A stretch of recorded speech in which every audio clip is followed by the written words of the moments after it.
കൂട്ടുകാരെ, Shalom TV ഒരുക്കുന്ന London ചലഞ്ചിന്റെ 36ാം എപ്പിസോഡിലാണ് നമ്മളിപ്പോൾ. I'm Joe. I'm Gianna. I'm Josh. I'm Sarah. I'm Angela.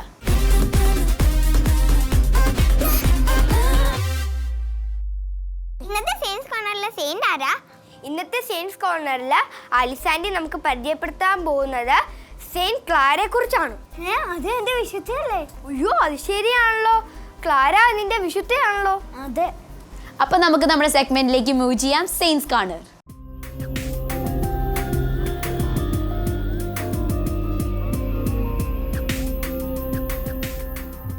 London ചലഞ്ചിൻ്റെ science corner സെഗ്മെൻറ്റിലേക്ക് എൻ്റെ എല്ലാ പ്രിയപ്പെട്ട കൂട്ടുകാർക്കും സ്വാഗതം. സുഖമല്ലേ എല്ലാവർക്കും? നമ്മളെല്ലാ ദിവസവും ഇങ്ങനെ വിശുദ്ധരെയൊക്കെ പരിചയപ്പെട്ട് വിശുദ്ധരുടെ ജീവിതത്തിലെ പുണ്യങ്ങളൊക്കെ നമ്മൾ ജീവിതത്തിൽ സ്വന്തമാക്കാനായിട്ട് പരിശ്രമിച്ചുകൊണ്ടിരിക്കുകയാണ് അല്ലേ?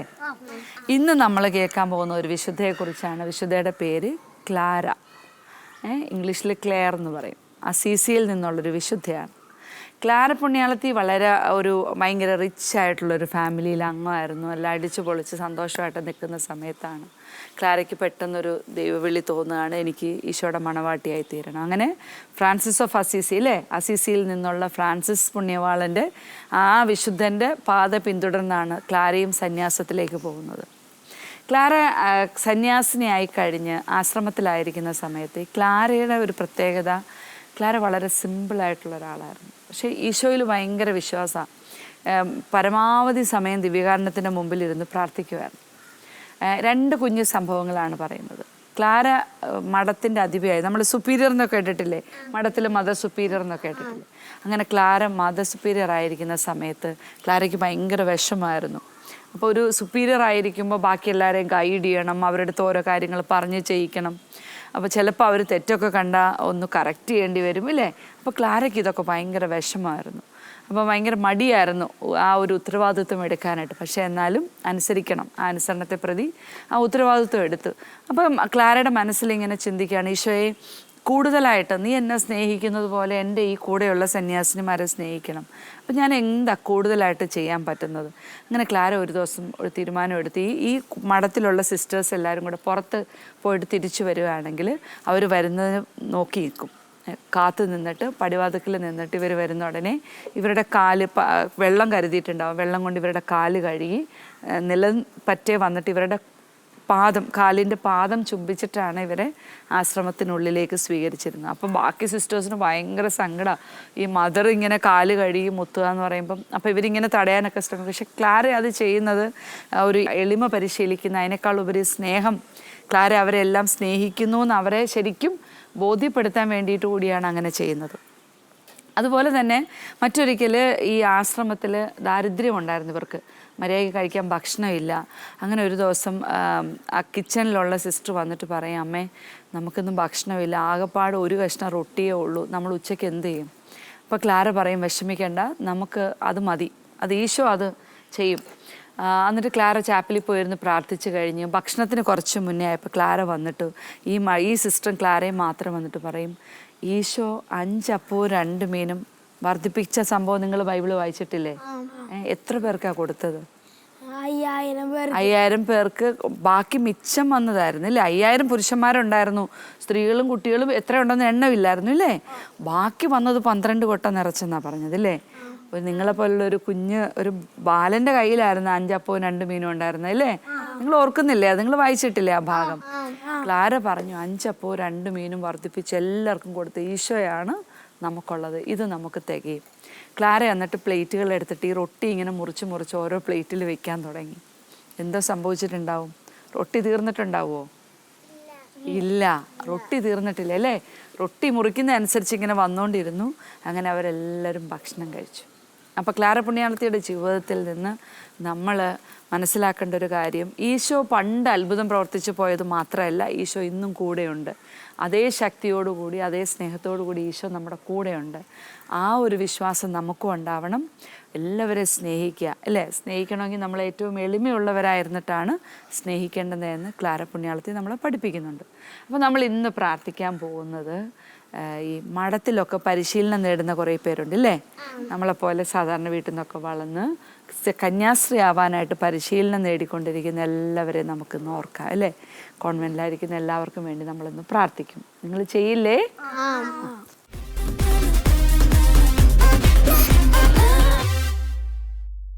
സെയിന്റ് ക്ലാരയുടെ വിശ്വാസം എത്ര വലുതായിരുന്നു അല്ലേ?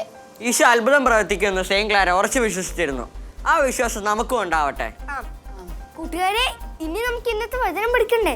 ഇന്നത്തെ വചനം ഇതാണ്: അങ്ങേക്കെതിരായി പാപം ചെയ്യാതിരിക്കേണ്ടതിന് അങ്ങയുടെ വചനം ഞാൻ എൻ്റെ ഹൃദയത്തിൽ സൂക്ഷിച്ചിരിക്കുന്നു.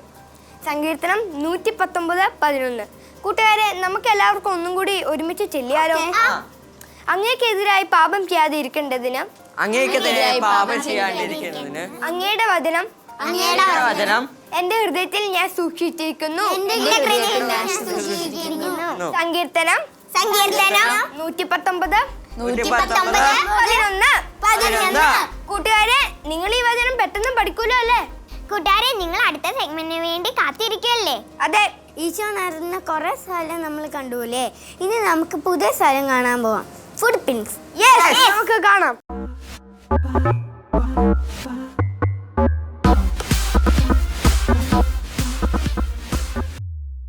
ഈശോയ്ക്ക് പ്രിയപ്പെട്ട എല്ലാ കുഞ്ഞുമക്കൾക്കും ഫുട് പ്രിന്റ്സിലേക്ക് സ്വാഗതം. മക്കളെ, നമ്മൾ വലിയ ആഴ്ചയോട് അടുക്കുന്നു.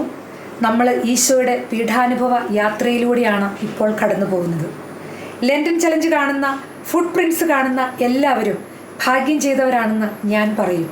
കാരണം ഈ സമയത്ത്, വലിയ ആഴ്ചയോട് അടുക്കുന്ന ഈ സമയത്ത്, ഈശോയുടെ പീഠാനുഭവങ്ങളെക്കുറിച്ച് ആഴത്തിൽ ചിന്തിക്കാനും ഈശോ നടന്നു പോയ ആ വഴികളിലൂടെ നേരിട്ടല്ലെങ്കിലും കാഴ്ചകളിലൂടെയെങ്കിലും സഞ്ചരിക്കാനൊക്കെ പറ്റുന്നത് വലിയ ഭാഗ്യമാണ്. അതിന് അവസരം ഒരുക്കുവാൻ എന്നെ ഉപയോഗിച്ച ദൈവത്തിന് ഞാൻ ഒരുപാട് നന്ദി പറയുന്നു. നമ്മൾ കഴിഞ്ഞ ദിവസം ഗെത്സമൻ തോട്ടം വരെ എത്തി. ഗെത്സമൻ തോട്ടത്തിൽ നിന്ന് ഈശോയെ ബന്ധനസ്ഥനായി കൊണ്ടുപോയത് കയ്യപ്പാസിൻ്റെ അരമനയിലേക്കാണ്. അവിടെ വെച്ചാണ് പത്രോസ് 3 പ്രാവശ്യം ഈശോയെ തള്ളിപ്പറഞ്ഞത്. നമുക്ക് പോവാം കയ്യപ്പാസിൻ്റെ അരമനയും പത്രോസ് 3 പ്രാവശ്യം തള്ളിപ്പറഞ്ഞ ആ സ്ഥലവുമുള്ള കാഴ്ചയിലേക്ക്.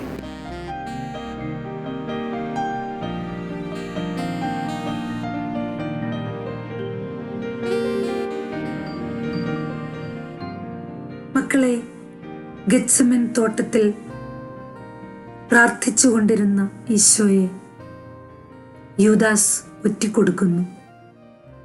അവിടെ നിന്നും ഈശോയെ ബന്ധനസ്ഥനായി അവർ ആദ്യം കൊണ്ടുപോയത് കയ്യഫാസിൻ്റെ അരമനയിലേക്കാണ്. മക്കളെ, നമ്മുടെ നാട്ടിലൊക്കെ ആരെങ്കിലുമൊക്കെ കുറ്റം ചെയ്ത് പോലീസ് അറസ്റ്റ് ചെയ്താൽ ആദ്യത്തെ നടപടി എന്താണ്? തൊട്ടടുത്തുള്ള പോലീസ് സ്റ്റേഷനിലേക്ക് കൊണ്ടുപോകും അല്ലേ?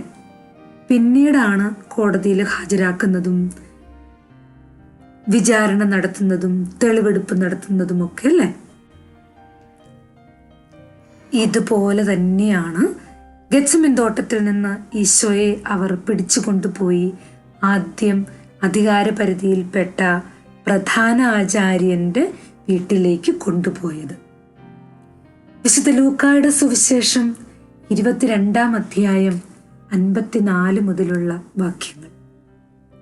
അവർ അവനെ പിടിച്ച് പ്രധാന ആചാര്യന്റെ വീട്ടിലേക്ക് കൊണ്ടുപോയി. പത്രോസ് അകലെയായി അവനെ അനുഗമിച്ചിരുന്നു. അവർ നടുമുറ്റത്ത് തീ കൂട്ടി അതിനു ചുറ്റും ഇരുന്നപ്പോൾ പത്രോസും അവരോടുകൂടെ ഇരുന്നു. അവൻ തീക്കരികെ ഇരിക്കുന്നത് കണ്ട് ഒരു പരിചാരിക സൂക്ഷിച്ചു നോക്കിയിട്ട് പറഞ്ഞു, ഇവനും അവനോടുകൂടെ ആയിരുന്നു. എന്നാൽ പത്രോസ് അത് നിഷേധിച്ച്, സ്ത്രീയെ, അവനെ ഞാൻ അറിയുകയില്ല എന്ന് പറഞ്ഞു. അല്പം കഴിഞ്ഞ് വേറൊരാൾ പത്രോസിനെ കണ്ടിട്ട് പറഞ്ഞു, നീയും അവരിൽ ഒരുവനാണ്. അപ്പോൾ അവൻ പറഞ്ഞു, മനുഷ്യ, ഞാനല്ല. ഏകദേശം 1 മണിക്കൂർ കഴിഞ്ഞ് വേറൊരാൾ ഉറപ്പിച്ചു പറഞ്ഞു, തീർച്ചയായും ഈ മനുഷ്യനും അവനോടുകൂടി ഉണ്ടായിരുന്നു. ഇവനും ഗലീലിയക്കാരനാണല്ലോ. പത്രോസ് പറഞ്ഞു, മനുഷ്യ, നീ പറയുന്നത് എന്താണെന്ന് എനിക്ക് അറിഞ്ഞുകൂടാ. അവൻ ഇത് പറഞ്ഞുകൊണ്ടിരിക്കുമ്പോൾ തന്നെ കോഴി കൂവി. കർത്താവ് പത്രോസിന്റെ നേരെ തിരിഞ്ഞ് അവനെ നോക്കി. ഇന്ന് കോഴി കൂവുന്നതിന് മുമ്പ് 3 പ്രാവശ്യം നീ എന്നെ നിഷേധിക്കുമെന്ന് കർത്താവ് പറഞ്ഞ വചനം അപ്പോൾ പത്രോസ് ഓർമ്മിച്ചു. അവൻ പുറത്തു പോയി മനം നൊന്ത് കരഞ്ഞു. മക്കളെ, ഈശോയുടെ പ്രിയ ശിഷ്യനായിരുന്നു പത്രോസ്. അതുകൊണ്ട് തന്നെ ഗെത്സമൻ തോട്ടത്തിൽ നിന്ന് ഈശോയെ അവർ ബന്ധിച്ചു കൊണ്ടുപോകുമ്പോൾ ഈശോയുടെ ശിഷ്യന്മാരും ഈശോയുടെ സ്നേഹിതരും ഒക്കെ അവരെ പിന്തുടർന്ന് പോയി. കൂട്ടത്തിൽ പത്രോസും. എന്താണ് ഈശോയ്ക്ക് സംഭവിക്കുന്നതെന്ന് അവന് അറിയണമായിരുന്നു. അതുകൊണ്ട് തന്നെ ആൾക്കൂട്ടത്തിൽ ഒളിഞ്ഞും പതുങ്ങിയും ഒക്കെ അവർ ഈശോയെ എന്തു ചെയ്യുന്നു, ഈശോയ്ക്ക് എന്താണ് സംഭവിക്കുന്നതെന്ന് സൂക്ഷിച്ച് വീക്ഷിച്ചുകൊണ്ട് പത്രോസ് ആൾക്കൂട്ടത്തിനിടയിലൂടെ ഉണ്ടായിരുന്നു. കയ്യാഫാസിന്റെ അരമനയ്ക്ക് പുറത്ത് ആൾക്കൂട്ടം കൂടെ ഇരുന്ന് തീ കാഞ്ഞുകൊണ്ടിരുന്ന സമയത്താണ് ഒരാൾക്ക് പത്രോസിനെ മനസ്സിലാവുന്നത്.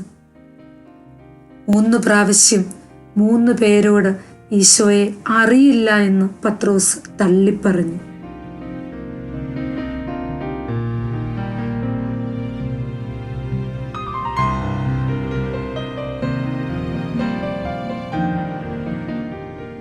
അന്നൊക്കെ കുറ്റവാളികളെ ഇതുപോലെ ആഴത്തിലുള്ള കിടങ്ങിൽ ഇടുമായിരുന്നു എന്നാണ് ബൈബിൾ പഠനങ്ങൾ പറയുന്നത്.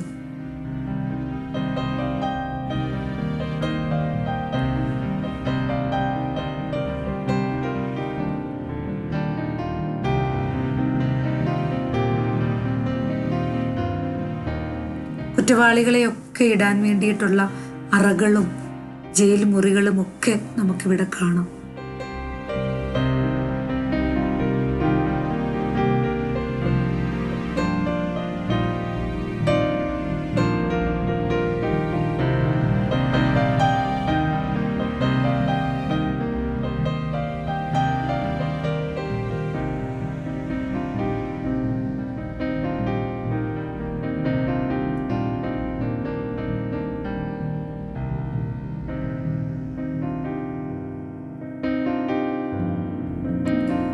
കയ്യഫാസിന്റെ അരമനയ്ക്ക് വെളിയിൽ ആൾക്കൂട്ടം തീ കാഞ്ഞിരുന്നു എന്ന ആശയത്തിലാണ് ഇവിടെ ആളുകൾ കൂടിയിരിക്കുന്ന ഒരു പ്രതിമയും അതിന് തൊട്ട് മുകളിലായി ഒരു കോഴിയുടെ രൂപവും. പത്രോസ് ഈശോയെ തള്ളിപ്പറഞ്ഞപ്പോൾ 3 പ്രാവശ്യം കോഴി കൂവി എന്നതിനെ ഇത് സൂചിപ്പിക്കുന്നു.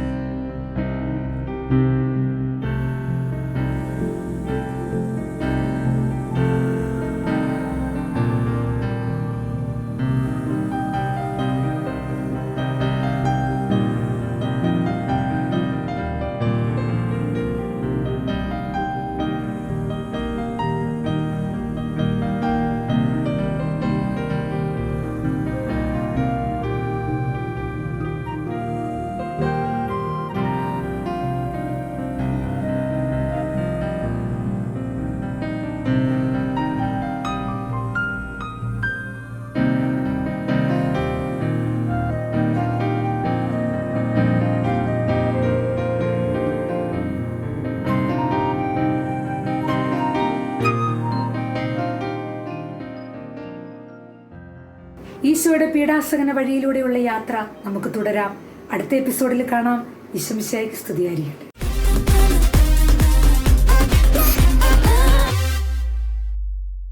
ഇന്ന് നമ്മുടെ കൂടെ ഫേസ് സ്റ്റോറിയിൽ ജോയിൻ ചെയ്യുന്നത് ഒരു സിസ്റ്ററാണ്. സിസ്റ്റർ ഒരു ഡോക്ടർ കൂടിയാണ്. സിസ്റ്ററിന്റെ പേരാണ് ജാൻസി ട്രീസ. അപ്പം നമുക്ക് സിസ്റ്ററിനെ വെൽക്കം ചെയ്യാം. Welcome sister.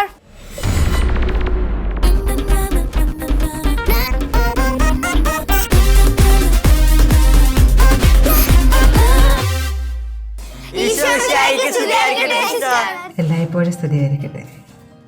എൻ്റെ ഒരു പേഷ്യൻറ്റിനുണ്ടായ അനുഭവമാണ് ഞാനിന്ന് നിങ്ങളുമായി പങ്കുവയ്ക്കുന്നത്. ഞാൻ മറയൂർ സഹായഗിരി ആശുപത്രിയിൽ ഒരു ഗൈനക്കോളജിസ്റ്റായിട്ട് ശുശ്രൂഷ ചെയ്യുകയാണ്. മറയൂർ കേരള തമിഴ്നാട് അതിർത്തിയിലുള്ള ഒരു ഗ്രാമമാണ്. ഒരു ദിവസം കല്യാണം കഴിഞ്ഞ് 8 വർഷമായ തമിഴ് ദമ്പതികൾ എൻ്റെ അടുത്ത് വന്നു. എന്നിട്ട് അവരെന്നോട് പറഞ്ഞു, ഞങ്ങളുടെ വിവാഹം കഴിഞ്ഞ് 8 വർഷമായി ഞങ്ങൾക്ക് 2 കുഞ്ഞുങ്ങൾ ജനിച്ചു. അവർ രണ്ടും ഇന്നും ജീവിച്ചിരിപ്പില്ല. ആദ്യത്തെ കുഞ്ഞ് സിസേറിയനിലൂടെ കുഞ്ഞിനെ പുറത്തെടുത്തു. ജനിച്ച് 3 ദിവസമായപ്പോൾ കുഞ്ഞിന് ശ്വാസം മുട്ടുണ്ടായി, കുഞ്ഞ് മരിച്ചുപോയി. രണ്ടാമത്തെ കുഞ്ഞ് അമ്മയുടെ ഉള്ളിൽ വെച്ച് തന്നെ മരിച്ചു. ആ കുഞ്ഞിനെയും ഓപ്പറേഷൻ ചെയ്താണ് പുറത്തെടുത്തത്. അതിനുശേഷം ഞങ്ങൾ ഒരു കുഞ്ഞിന് വേണ്ടി ഒത്തിരി ആഗ്രഹിക്കുകയാണ്. പക്ഷേ ഞങ്ങൾക്ക് അതിയായ ഭയമാണ്. ഞങ്ങൾക്ക് ഉണ്ടായ ദുരനുഭവങ്ങൾ പോലെ ഇനിയും സംഭവിക്കുമോ എന്ന് ഞങ്ങൾ ഭയപ്പെടുകയാണ് എന്നവരെന്നോട് പറഞ്ഞു. ഡോക്ടറിൻ്റെ ദൈവത്തിന് ഞങ്ങൾക്ക് വേണ്ടി എന്തെങ്കിലും ചെയ്തു തരാൻ സാധിക്കും എന്നുള്ള വിശ്വാസത്തിലാണ് ഞങ്ങളിവിടെ വന്നത് എന്നവരെന്നോട് പറഞ്ഞു. അതിനുശേഷം ഞാൻ അവരോട് കാര്യങ്ങളെല്ലാം ചോദിച്ചറിഞ്ഞു. എന്നിട്ട് ഞാൻ അവരോട് പറഞ്ഞു, നമുക്ക് ദൈവമാണ് കുഞ്ഞുങ്ങളെ തരുന്നത്, അതിനെ വളർത്താനും ആയുസ്സും ആരോഗ്യമൊക്കെ തരുന്നത് ദൈവമാണ്. നമുക്ക് ദൈവത്തോട് പ്രാർത്ഥിച്ചുകൊണ്ടിരിക്കാം, നമുക്ക് ദൈവം കുഞ്ഞിനെ തരും. അതിനുശേഷം ഞാൻ അവർക്ക് വേണ്ടി പ്രത്യേകം പ്രാർത്ഥിക്കുന്നുണ്ടായിരുന്നു. ഞാൻ അവർക്ക് മാതാവിനോടും ഈശോയോടും പ്രത്യേകമായി പ്രാർത്ഥിക്കാൻ ഞാൻ അവർക്ക് പറഞ്ഞു കൊടുത്തു. പിന്നെ തിരുവചനം സങ്കീർത്തനം 127:3 ദൈവത്തിൻ്റെ ദാനമാണ് മക്കൾ, ഉദരഫലം ഒരു സമ്മാനവും എന്നുള്ള ആ തിരുവചനം പല പ്രാവശ്യം ഉരുവിട്ട് പ്രാർത്ഥിക്കാൻ ഞാൻ അവരോട് പറഞ്ഞു. അവൾ വീണ്ടും ഗർഭിണിയായി, ചെക്കപ്പിനൊക്കെ എൻ്റെ അടുത്ത് വരുന്നുണ്ടായിരുന്നു. സമയത്തിൻ്റെ പൂർത്തിയിൽ സിസേറിയനിലൂടെ നല്ല ആരോഗ്യമുള്ള, നല്ല ദൈവിക ചൈതന്യമുള്ള ഒരു ആൺകുഞ്ഞിനെ നൽകി ദൈവം അവരെ അനുഗ്രഹിച്ചു. അവർക്ക് ഒത്തിരി സന്തോഷമായി. തങ്ങളുടെ ജീവിതത്തിൽ ഇത്രയേറെ അനുഗ്രഹങ്ങൾ നൽകിയ ദൈവത്തിന് അവരൊത്തിരി നന്ദി പറഞ്ഞ് ആ നന്ദിയിലാണ് അവരിന്നും ജീവിച്ചുകൊണ്ടിരിക്കുന്നത്. ഇന്ന് ആ കുഞ്ഞിന് 2 വയസ്സായിട്ടുണ്ട്. ഈ അനുഭവത്തിലൂടെ ഞാൻ നിങ്ങളുമായി പങ്കുവയ്ക്കുന്നത് ഇതാണ്, നിങ്ങളോട് പറയാൻ ആഗ്രഹിക്കുന്നതും ഇതാണ്. നമ്മൾ മറ്റുള്ളവർക്ക് വേണ്ടി പ്രാർത്ഥിച്ചാൽ നമ്മുടെ ദൈവം നമ്മുടെ പ്രാർത്ഥന കേൾക്കും. അതുപോലെ വചനം ഉരുവിട്ട് വിശ്വാസത്തോടു കൂടി നമ്മൾ പ്രാർത്ഥിക്കുകയാണെങ്കിൽ നമ്മുടെ ആഗ്രഹങ്ങൾ ദൈവഹിതാനുസരണം അവിടുന്ന് സാധിച്ചു തരും. അപ്പോൾ മറ്റുള്ളവർക്ക് വേണ്ടി പ്രാർത്ഥിക്കുവാനും അങ്ങനെ അവരുടെ ജീവിതത്തിൽ നന്മയുണ്ടാകുവാനും നമ്മളെ ഓരോരുത്തരെയും ദൈവം ഈ നോമ്പ് കാലത്തും അതിനുശേഷവുമൊക്കെ അനുഗ്രഹിക്കട്ടെ എന്ന് പ്രത്യേകമായി ആശംസിക്കുകയും പ്രാർത്ഥിക്കുകയും ചെയ്യുകയാണ്. എല്ലാവർക്കും ദൈവാനുഗ്രഹങ്ങൾ നേരുന്നു. നന്ദി.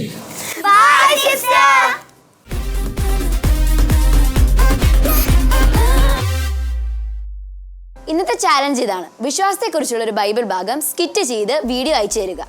അയക്കേണ്ട നമ്പർ 9048398600. ഞാൻ ഒന്നും കൂടെ പറയാം, 9048398600. കൂട്ടുകാരെ, ഇനി നമുക്ക് ഇന്നലത്തെ ചലഞ്ച് കണ്ടാലോ? Yes.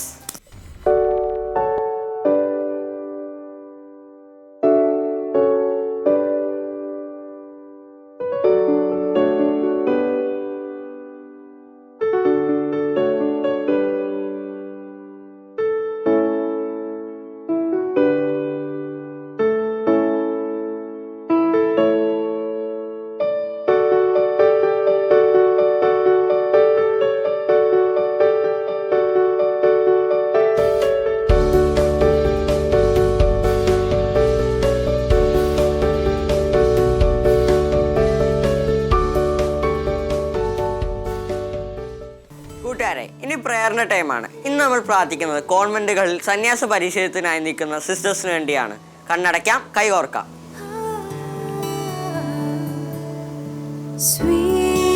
Sweetheart of Jesus that burns with love for me,